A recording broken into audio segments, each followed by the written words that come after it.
말씀을 나누고자 합니다.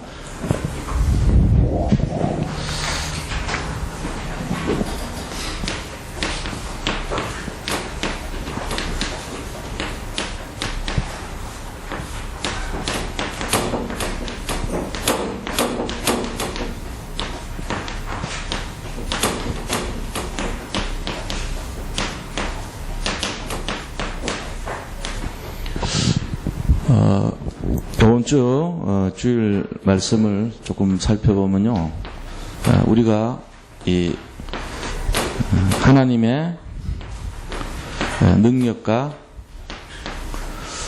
또 지혜가 바로 예수 그리스도라는 것을 말씀하셨습니다. 그래서 하나님의 능력이라고 하는 것은 결국은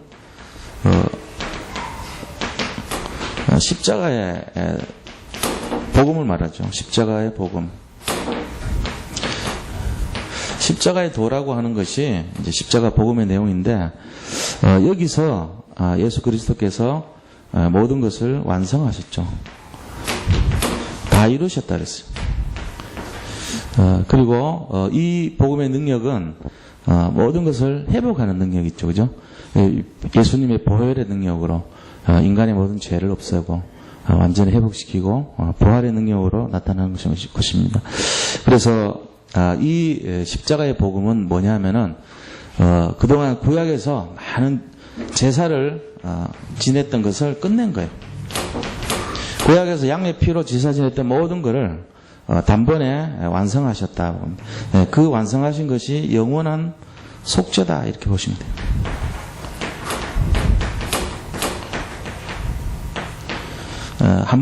단 한 번에 끝냈어요. 그래서 히브리서 9장 22절, 또 히브리서 10장 1절부터 한 18절까지 쭉 그런 내용이 나와요. 한 번에 바로 끝내버렸다는 거예요. 그래서 그동안 막 한강과 같이 강같이 흐르는 그 피가 필요 없게 됐죠. 이제는 영원한 제사로서 끝나버렸으니까. 이것이 바로 십자가의 복음이에요. 그래서 우리 자신들은 지금 예수님의 피 때문에 완전한 죄가 없는 상태로 들어왔다는 것을 이제 믿어야 되는 거예요. 그게 없으면 자꾸만 갈등하게 되죠. 그래서 갈등이라는 게 딴 게 뭐냐면 또 다른 뭔가가 있는가 해서 찾는 거예요. 그건 갈등이에요. 다른 거 없어요. 이 십자가의 복음으로 다 끝난 거예요, 이미. 더 이상 찾을 필요가 없을 정도로. 그 다음에 우리가 예수 하나님의 능력이라고 하는 것은 바로 뭐를 말하냐면은 하나님의 능력이 바로 예수 그리스도죠. 예수님이 바로 하나님의 능력이에요. 그래서 예수님이 이 땅에 오셔가지고 결국은 우리에게 주신 것이 생명을 주셨잖아요.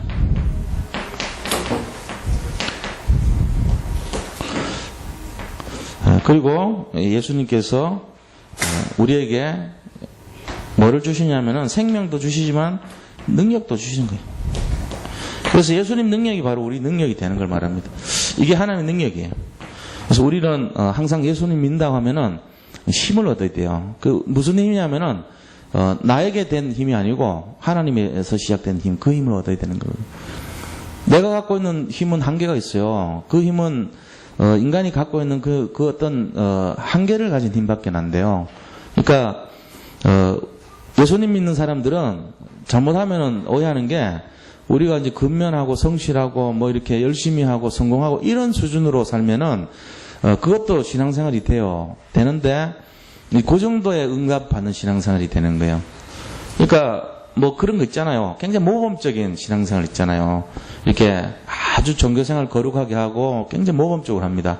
근데 이제 무슨 역사가 안 일어나냐 하면은 재앙이 끊이질 않아요. 이게 이제 특징이라고 보면 특징이죠. 평안이 없어요. 굉장히 성실하고 열심히 하고 막 이렇게 교회를 정말 이렇게 잘 중심으로 섬기고 하는 것 같은데 겉으로는 다 그런 모습인데 뭐가 없냐면은 흑암 꺾는 게 안 된단 말이에요. 그게 흑암을 내가 꺾는 게 아니고 와서 나한테 재앙이 임하는 거예요, 자꾸. 이러면 어떻게 할 겁니까? 왜 여기서 그러면 그 사람이 우리가 생각할 때 뭔가 죄를 지었겠지. 뭔가 하나님하고 관계가 안 되는 뭐가 있겠지. 이게 아니에요. 그 사람 눈이 잘못된 거예요. 뭘 쳐다봤는가 이거 틀린 거예요. 그 사람 아무 죄 없어요, 사실은. 그럼 뭘 잘못 만났냐면은 멘토를 잘못 만난 거예요. 멘토가 누군데요? 뭐 있겠죠, 뭐 신앙생활 하는 어떤 앞에 선 사람이 있겠죠. 그 사람 잘못 만나갖고 그렇게 된 거예요. 뭐 그럼 그 사람이 어떻게 잘못 만났는데 신앙생활 제대로 했지 나쁘게 하라 그랬냐? 아니 그게 아니고 눈길을 어디다 주는지를 못 가르쳐 준 거 있죠. 눈길을 어디다 주는지를 가르쳐 줘야 되는데 그걸 못 가르쳐 준 거예요. 눈길을 자꾸 자기한테 보게 만들어. 거울 보면서 자기를 집중하게 만들고 자기한테 집중하게 만들고 이러니까 안 되게 됐단 말이에요. 자기한테 집중해가지고 되는 게 아니에요. 그게 자기 힘이 없거든요. 맨날 지치고 맨날 안 되고 맨날 신세 타령하고 맨날 울고 짜고 이런 거예요. 맨날 위로해 주는데 쏟아내는 거라고는 하소연하고 힘든 거 얘기하고 안 되는 거 얘기하고 열심히 했는데도 자기를 집중하니까 안 되죠. 근데 제대로 된 멘토를 만나면 뭐라고 합니까? 네 보라지 말라. 네 꼬라지 보지 말고 하나님 바라봐라. 항상 너는 하나님의 능력을 바라봐라. 하나님에서부터 힘 나온다. 하나님을 쳐다봐라. 이거 배운단 말이에요. 그러니까는 달라요. 그 사람은 막 찢어지기 힘든데 하나님 바라봐요. 희망이 있는 사람이고 소망을 가진 사람이고 진짜 미래에 확신이 있고 뭔가 기대를 하고 이런 사람이에요. 입에서 나오는 게 긍정 이런 차원하고 틀려요. 완전히 이건 확신이에요. 그냥 100% 확신이다. 나는 절대 망할 수 없고 나는 하나님 자녀이기 때문에 내가 왜 망하냐 이런 딱 굉장한 걸 갖고 있는 사람이에요. 그게 눈을 딱 자기한테 안 두고 하나님께 둔 그 차이밖에 없어요. 둘 다 성실한데 자기를 쳐다보는 사람은 결국 망하는 인생이에요. 망한다는 표현이 죄송한데 안 되게 돼 있단 말이에요. 그거를 못 배운 거죠. 열심히 하고 성실하게 하고 근면하게 하고 다 했는데 자기 힘 쳐다보고 자기 주먹 쳐다보고 자기 지혜를 쳐다보니까 안 된단 말이에요. 그럼 뭐 봐야 되는데요? 하나님의 능력을 봐야 돼요. 하나님의 지혜를 봐야 돼요. 그게 그리스도거든요. 이 얘기한 거예요, 이번 주에. 근데 아무리 얘기해도 아유 아니야 그래도 날 봐야 돼 이러면 진짜 못 말린 사람입니다. 그 사람. 뭐 언제 그럽니까? 기도 안 하는 사람이 그렇죠. 야, 기도 안 해. 기도하면 뭐하냐. 내가 훨씬 나아. 내 지혜가. 내 경험이 훨씬 나아. 그러니까 기도 안 하잖아요. 기도를 왜 안 하냐 묻진 않지만 기도를 안 한다는 자체는 내 생각이 훨씬 빠른데 뭘 기도를 해. 이런단 말이에요. 그 사람은. 그러니까 하나님을 안 쳐다보고 자기를 쳐다보는 사람이에요. 그 다음에 말씀 안 쳐다봐요. 내 지식이 많은데 뭐 말씀 고리타분하게 이런 거 보냐고. 이런 사람이라면. 안 그러면 말씀을 순종하고 이렇게 묵상하고 그럴 건데 말씀을 참고하는 거지 자기한테 적용은 절대로 안 한 사람이에요. 그 교만하게 극치를 달린 사람들이 그렇단 말이에요. 말씀을 왜 읽냐? 지식을 전달하기 위해서 읽어요. 자기 그냥 성경 지식 많아야지 가르칠 거 아니에요. 그래서 읽은 사람은 교만이 극치를 달린 거 아닙니까? 진짜로 하나님을 따르는 사람은 그렇게 안 합니다. 말씀을 읽을 때 굉장히 순종하고 겸손하고 이 말씀의 뜻을 생각하고 이게 따라가야 되겠구나 이런 자세입니다. 말씀을 외울 필요도 없어요. 그거는 은혜로 받아야지. 우리가 지식으로 받으면 큰일 나는 거예요. 이걸 잘 이해하셔야 돼요. 그래서 하나님의 능력은 그리스도고 두 번째 하나님의 지혜가 뭐라고 그랬습니까? 하나님의 지혜는 세상 지혜보다 훨씬 뛰어나다고 했어요. 세상 지혜는요, 24시 지혜예요. 세상 지혜는 전부 우리가 알고 있는 수준이란 말이에요. 그러니까 뭐 열심히 배워서 공부한 거, 지금까지 쌓은 이성과 지식과 학식과 뭐 그런 수준이죠. 이제 거기서 나오는 능력과 힘이란 말이에요. 그러니까 이 지혜라고 하는 거는 그 인간이 갖고 있는 지혜 한계가 있어요. 김웅용이라는 사람이 이번에 교수 됐더라고요. 그분도 처음에 막 IQ 230인가 이래가지고 전 세계 대단한 사람으로 막 기록되고 이런데 결국은 안 되잖아요. 한계가 딱 오잖아요. 똑똑하니까 그래도 나름대로 공부를 해가지고 무슨 기술 같은 것 쪽으로 교수님이 됐더라고요. 수학 쪽으로 잘하니까 그런 쪽으로 해가지고 응용수학 쪽으로 해갖고 됐더라고요. 근데 그것도 한계가 있는 거예요. 그분이 자기 능력에 집중해서 안 됐잖아요. 결국은 하나님 능력으로 우리가 바라보면은 진짜 공부 안 하고 학교 안 나온 사람도요 대단한 사람 많습니다. 정주영 씨 같은 경우도 굉장히 뛰어난 사람이에요. 어떤 한 분야에서 갖고 지혜가 있는 거 아닙니까?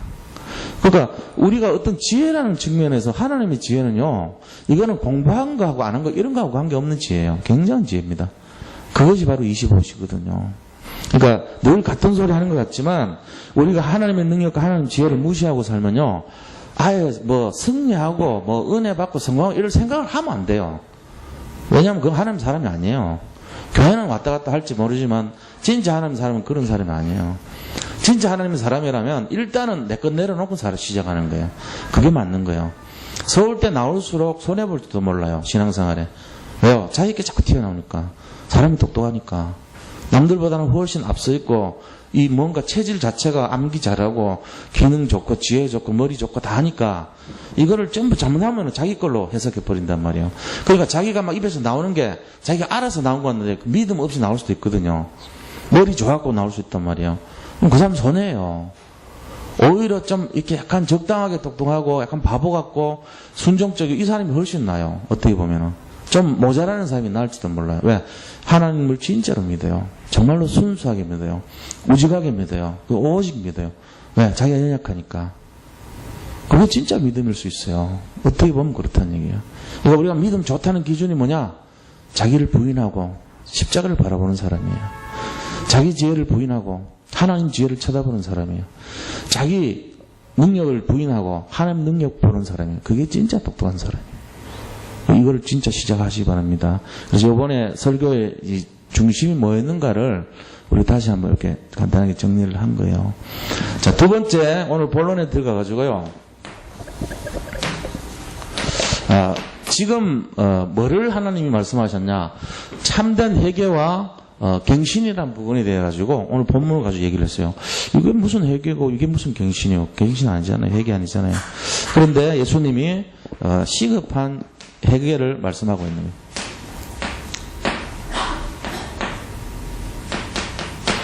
자, 뭐가 시급합니까?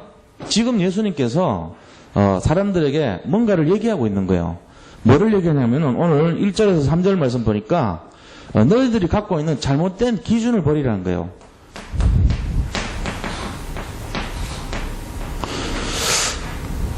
우리 속에 기준에 대한 문제를 바꾸라는 얘기를 해요. 그 어떤 기준이냐 이거죠. 기준 중에 어떤 기준이냐면은 잘못된 기준이에요. 잘못된 기준. 자, 잘못된 기준이 주로 여기서 말하는 잘못된 기준이 뭐냐면은 인과응보 사상입니다.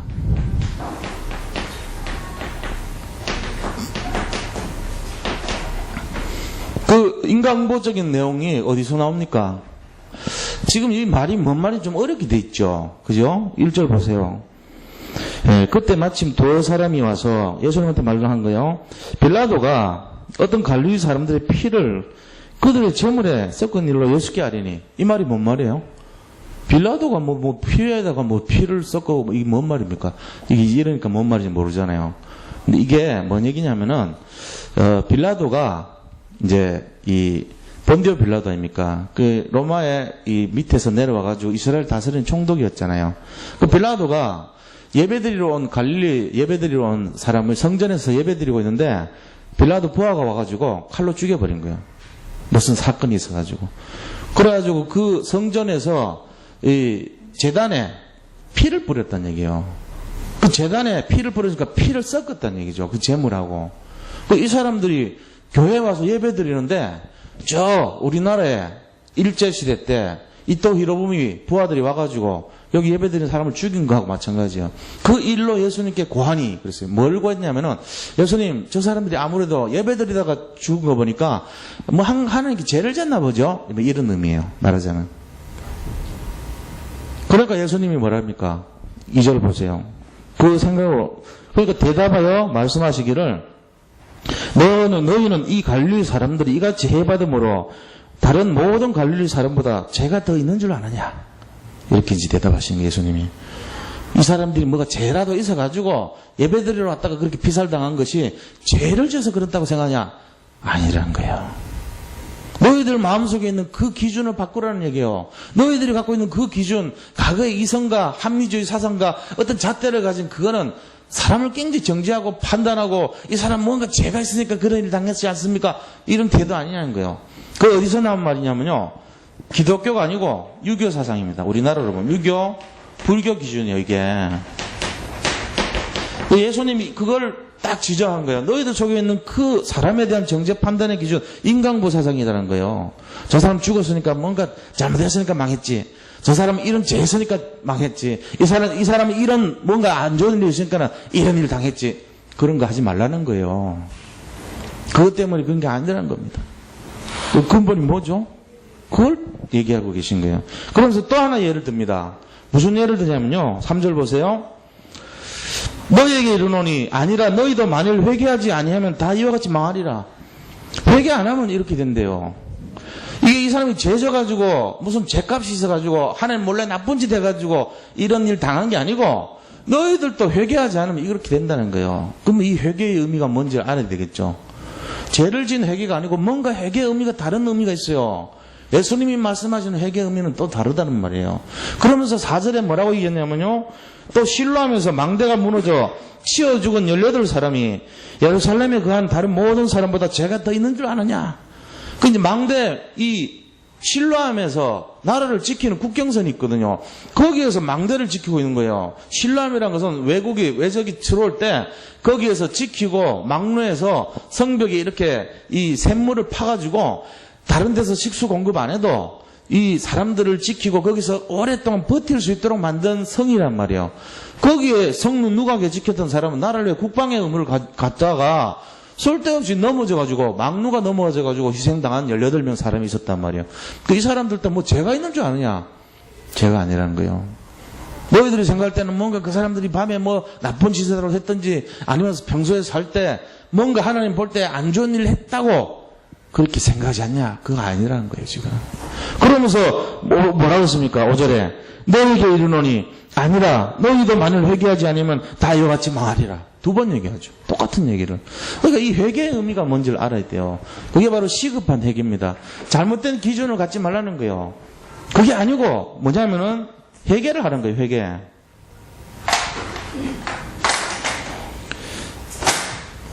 너희도 회개하지 않으면은 이와 같이 망하리라. 야, 여기서 말하는 회개가 뭡니까? 이제 이걸 알아야 돼요. 아, 그럼 뭔가 예수님이 말씀하신 이 회개라는 것은 좀 다르구나, 우리가 생각하는 회개. 그러니까 뭔가 죄를 지어가지고 그걸 바꾸는 그런 의미의 회개가 아니고 뭔가 본질을 얘기하고 계시는 거야. 이걸 이제 알아야 돼요. 여기서 말하는 회개는 뭐냐면요. 영적인 회개입니다. 그냥 회개가 아니고 영적 회개를 말해요. 우리가 회개하라는 거예요, 영적으로. 그걸 잘 알아야 돼요. 자, 그럼 영적 회개라는 것이 뭔 말입니까, 도대체? 자, 이 영적인 회개라는 것은 바로 구원받는 거예요. 너희들이 세상 거 의지하고 하나님 떠나서 산 거, 지금까지 하나님 모르고 산 거, 그거 회개하라는 거예요. 그게 영적 회개죠. 다른 말로 하면은 구원입니다. 구원. 다른 말로 하면은 영접입니다.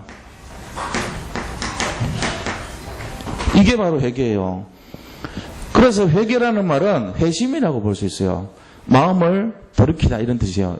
히브리 말로 나움이라고 그래요. 회개를. 나움의 뜻이 찾아보면은 마음을 여기 있던 것에서 뒤집어서 다르게 돌리다 이런 말이에요.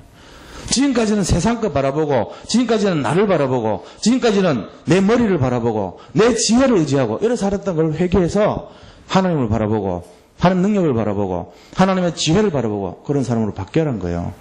안 그러면 너희도 이처럼 망할 것이라는 거예요. 18명 죽은 것처럼 될 것이고 저희 갈릴리 사람들 예배드리러 갔다가 죽음 당한 그런 것처럼 될 것이라는 그 얘기하는 거예요. 그 말은 뭐예요? 영적 재앙이 오고 정말 이 세상에 고통이 오고 너희들에게 여러 가지 문제와 사건이 계속 온다는 거예요. 지금 그걸 얘기하고 있어요. 예수님이. 이해하시겠습니까? 시급한 회개예요.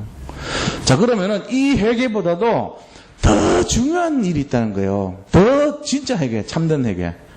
참된 회개와 갱신이 있다는 거예요. 그게 뭐냐? 2번째로요.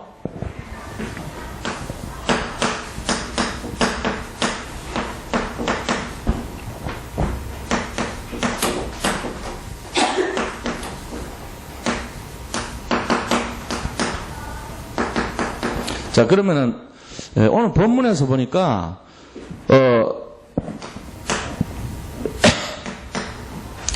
본문 6절에 이제 나오죠.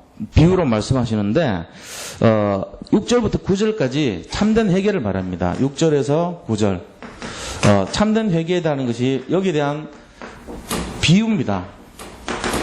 무슨 비유를 하시냐면요. 이 무화과나무 비유를 하는 거예요. 옛날에 그 길거리 가다가 열매 맺지 못하는 무화과나무 저주받은 그거 말고 다른 의미에서의 무화과나무 비유를 또 하셨어요, 예수님이.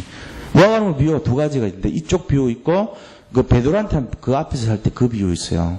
이거는 이제 다른 비유예요. 포도나무 밭에다가 무화과나무를 심었어요. 그런데 이것을 이제 매년 와봤는데 3년째 왔는데 열매가 없는 거예요. 그러니까 예수님께서 하나님께서 이 나무를 찍어버리라 이렇게 말한 거 있죠. 그런데 지금 여기서 뭐라냐면은 주인이 와서 이 나무가 열매를 맺지 못하니까 3년째 못 맺거든 찍어버리라. 괜히 쓸데없이 이 영토만 농토만 소비할 필요가 없지 않냐 지금 그 얘기 하시는 거예요. 이게 뭔 얘기죠? 그럼 우리가 열매 이렇게 생각하면 안 돼요. 이게 내용이 뭐냐면요. 이 회개의 의미는 구원인데 구원을 뛰어넘은 진짜 회개가 뭔지를 말하고 있는 거예요. 그것이 바로 여기서 비유의 의미를 잘 알려면요. 첫째로 무화과나무가 뭔지를 알아야 됩니다. 이 무화과나무가 상징하는 것이 우리나라 상징이 바로 무궁화죠. 만약에 여기서 무궁화를 심었는데 3년이 지나도 꽃이 안 열렸다. 그러면 그때 와서 찍어버리라. 이러면 누구한테 말한 것 같아요? 우리나라 민족을 말하는 거예요. 이 무화과나무는 바로 이스라엘을 상징해요. 그러니까 이스라엘 민족을 상징하는 게 아니고 영적 이스라엘을 상징합니다. 이게 바로 무화과나무예요. 영적인 이스라엘이 누구죠? 구원받은 하나님의 백성들이에요. 우리를 말해요. 여기 계신 분들이 바로 무화과나무예요. 근데 여기서 주인은 누굽니까? 주인은 바로 하나님이십니다. 그러면 포도원 지기는요? 포도원을 지키는 이 사람은 누구냐면은 바로 예수 그리스도예요. 예수님이 이 포도원을 관리하고 있단 말이에요. 이 땅, 지금 성령으로 이 땅에서 관리하고 계신데 하나님이 딱 와보니까 매년 와도 열매를 못 맺는 나무가 있어요. 그러니까 예수님 보고 야 찍어버리라. 지금 그렇게 얘기하니까 예수님이 중보자입니까? 좀만 기다려 주십시오. 내가 걸음을 줘가지고 다시 한번 생명을 익혀보겠습니다. 지금 그렇게 하고 있는 거예요. 자, 그러면 참된 회개는 뭘 말합니까? 이 열매는 어떤 것을 얘기합니까? 그건 바로 우리 자신들이 정말로 회개와 갱신 속으로 들어가는 그걸 얘기해요. 그건 뭐죠? 두 번째, 열매를 알아야 될 겁니다. 이번에는 이 열매라고 하는 것은 바로 진정한 회개의 의미가 되는데요. 전도 내용을 말합니다. 전도의 축복을 말해요. 다시 말하면 캠프예요. 캠프 인생이 되는 걸 말해요. 그 다음에 이거를 하기 위해서 그러면 어떻게 되냐? 두 번째는 다락방입니다. 자기를 부인하고 갱신의 시간표가 한마디로 하면 다락방이거든요. 다락방이라는 게 뭔지 하면은 그냥 뭐 말씀 성경 공부하는 거 아니야? 말씀 듣는 거 아니야? 아닙니다. 말씀 듣고 성경 공부하는 건 지식 머리로 들어간 거지만 회개와 갱신은요 머리로 들어간 게 아니에요. 삶으로 들어간 걸 말이에요. 다락방이 다른 게요 삶이에요. 다락방 했다 그래놓고 삶은 그대로고 다락방 했다. 그 사람 형편없이 안 바뀐다. 계속 그 모양이라 그 사람 다락방 한 거 아니에요. 다락방 복음운동은 다른 겁니다. 머리로 자꾸 들어가면요 갱신 안 됩니다. 여전히 똑같이 삽니다. 성경 공부한 사람들 특징이 그래요. 실컷 성경 공부했는데 24시밖에 모르고 성령의 비밀 모르고 갱신 안 하고 적용 안 하고 삶 그대로 변하지 않아요. 왜? 자기 걸로 그대로 지식만 쌓은 거예요. 그런데 다락방으로 들어갔다는 것은 회개가 있고 갱신이 있고 결단이 있어요. 다른 거예요. 사람 자체가 바뀌어요. 뭐가 바뀝니까? 복음 정신이 들어간 거예요. 복음의 행동을 하게 돼 있어요. 복음의 삶이 되는 거예요. 그 사람이 딱 가면은 몇 년 지나면 현장이 다 바뀌어요. 왜? 예수 그리스도가 가는 거하고 똑같이 되니까. 예수님이 3년을 딱 했을 때 제자들이 일어났듯이 그 사람이 딱 가면은 이 복음 정신을 가지고 복음의 능력을 나타내고 복음의 지혜를 사용하고 복음의 삶이 선포되기 때문에 달라지는 거예요. 그게 제대로 된 사역이죠. 그게 제대로 된 다락방이란 말이에요. 이 열매입니다. 참된 회개라는 것은 뭐냐? 참된 갱신한 거 뭐냐? 제가 볼 때는 다락방입니다. 그래서 지금 신방하지만 신방이 아니고 다락방 하라고 하는 거예요. 지금 우리 교회 전 성도가 다락방 해야 돼요. 그거 하려고 지금 준비하고 있었던 거예요. 몇 년 동안. 이제 시행표가 된 거예요. 그 때와 그 날이 온 거예요. 정말로 하나님이 함께하는 날이 온 거예요. 이건 모르면요, 다락방 한 거 아닙니다. 이게 변화돼야 돼요. 우리 교회도 정말 이거 시작돼야 돼요. 그래가지고 이제 그동안 들었던 많은 메시지가 전부 연결이 돼서 삶 속으로 녹아 들어가서 그 사람의 행동부터 그 사람의 모든 일거수일투족이 전부 복음이 돼야 돼요. 그래야지 합격이에요. 들킨단 말이야. 안 그러면 어느 날 다 튀어나와 버려. 그토록 많이 훈련받고 많은 메시지 들어도 소용없어요. 저도 어떨 때 불쑥불쑥 나오는데요. 어디서 나오죠? 집에서 나오고요. 집에서 제일 많이 나와요. 막 튀어나오는데 뭐 복음 아닌 것들이. 네, 다락방에서 완전히 내가 된 게 아니기 때문에 내 욕심과 동기와 나의 어떤 야망과 나의 어떤 명예와 이런 것이 막 튀어나와 버려요. 복음 아니거든요, 사실은. 그거를 전부 삶 속에서 죽여야 되는 거예요, 우리가. 이게 안 되면 끝까지 안 되게 돼 있어요. 이 열매는 진정한 회개와 갱신에서 나온다는 거예요. 그래서 뭐라고 얘기합니까? 진정한 회개와 갱신은요, 삶을 통해서 표현돼야 됩니다. 이게 요새인데요. 비유로 말씀하시되 포도원에 무화과나무를 심은 것이 있더니 와서 그 열매를 구하였으나 얻지 못한지라. 그 열매는 결국은 삶 속에서 성취되는 열매요. 우리가 열매가 돼야 돼요. 우리 자신, 내 몸 전체가 열매가 되고 내 몸 전체의 삶이 열매가 되는 거예요. 사람들은 그걸 몰라요. 무슨 전도를 끄집어내는 건도 아는데 그게 아니에요. 제일 먼저 열매는 나 자신이에요. 하나님 앞에서. 그것이 인생 캠프라고 그래요, 그거를. 그 다음에 남을 살리는 거를 평생 현장 전도 캠프라고 그래요, 그거를. 이 두 가지 열매 중에 누가 더 중요하냐? 우리가 더 중요합니다. 내가 되지 못하면서 다른 사람한테 말할 필요 없어요. 내가 되고 해야 되는 거예요. 내 자신이 솔직한 얘기로 하나님 앞에 열매가 되지 못하는가 되는가를 늘 경계를 삼아야 돼요, 사실은. 다락방 정신은 그런 거예요. 자기를 부인하고, 여기서 시작해요. 자기를 부인하고 자기 십자가를 지고, 이거죠. 자기를 부인하지 않고 십자가 지면 어떻게 되는지 아세요? 바리새인 됩니다. 자기가 계속 살아있는데요. 십자가에서 우리가 죽어야 되는데 딱 십자가 매달려 죽어 있는데 죽었잖아요. 죽은 자는 말이 없어요. 그래서 누워가지고 뺨때기를 탁 때렸어요. 그러니까 눈을 반짝 떠, 십자가에서. 뜨는 순간 모든 신경이 다 살아나. 죽어서 모르는데 그러면서 2번 죽는 거예요. 옛날에 신경 다 죽었는데 뺨때기 한 대 때문에 일어났더니 모든 신경 다 살아나. 2번 죽는 거예요. 죽을 때까지 또 죽어. 아파 뒤져 진짜. 그래 할 필요 없거든요. 영원히 죽는 게 제일 나아요. 그게 다락방이에요. 자기를 부인해야 돼 먼저. 그리고 자기 십자가를 지고 그 다음에 사명 감당하는 거예요. 이게 다락방 정신입니다. 우리가 다락방이 뭡니까? 그거부터 알아야 돼요. 그래서 우리 교회에서 2팀 만들어가지고 10시 팀, 1시 반 팀 해가지고 1시 반 팀은 중직자 중심으로 사명자 다락방, 사명자 가이드 할 거예요. 그 다음에 이 10시 팀은 우리 처신자, 사각지대 이런 분들 중심으로 그렇게 하려고 그래요. 그래서 한번 해보려고 그래요. 한 2년 동안. 진짜 다락방을 해봐야 될 거 아닙니까? 사각지대에 있으면 안 되죠. 이제 이거 할 겁니다. 기도해 주시기 바라고요. 그 다음에 하나님께서 회개와 갱신의 그럼 삶이 어떤 것이냐? 자, 이 열매를 맺는 삶이 이런데 그럼 회개 갱신의 삶.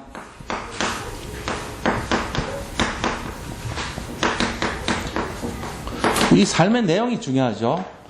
첫째는요, 캠프 인생입니다.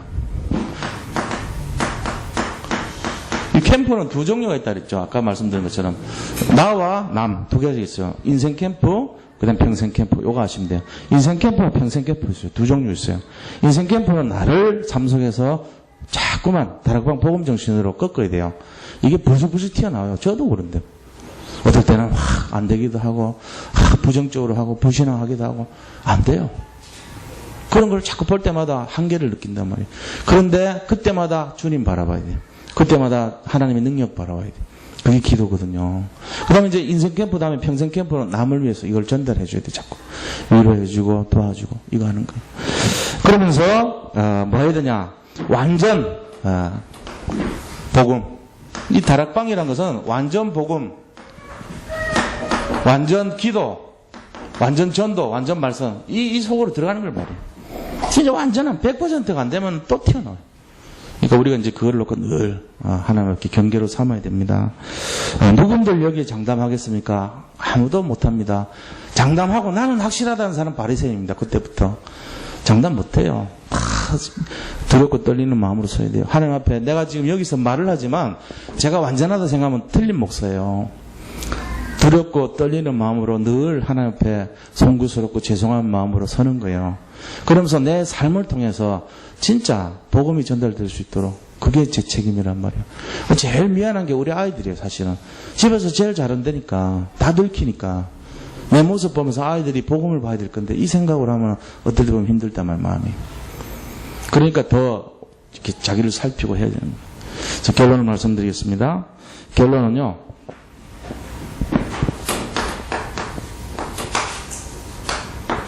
자, 세 박자 신앙이라는 게 있어요. 3박자 신앙이라는 것을 우리가 좀 생각을 해봐야 돼요. 3박자 신앙은 뭐냐면 제일 첫 번째는 회개입니다. 리펜트라 그러죠. 회개. 자, 회개를 했으면 그 다음에 뭐를 하냐면은 믿어야 돼요. 내가 회개한 상태에서 계속 믿는 거 빌리브라 그러죠. 이 믿음을 가져야 됩니다. 그 다음에는 뭐 해야 되냐? 내가 회개해서 하나님 영접하고 그 다음에 믿음의 상태를 가지고 그 상태에서 영적 싸움을 해야 돼요. 그게 바로 전도란 거거든요. 그래서 이거를 파이트라 그래요. 영적 싸움.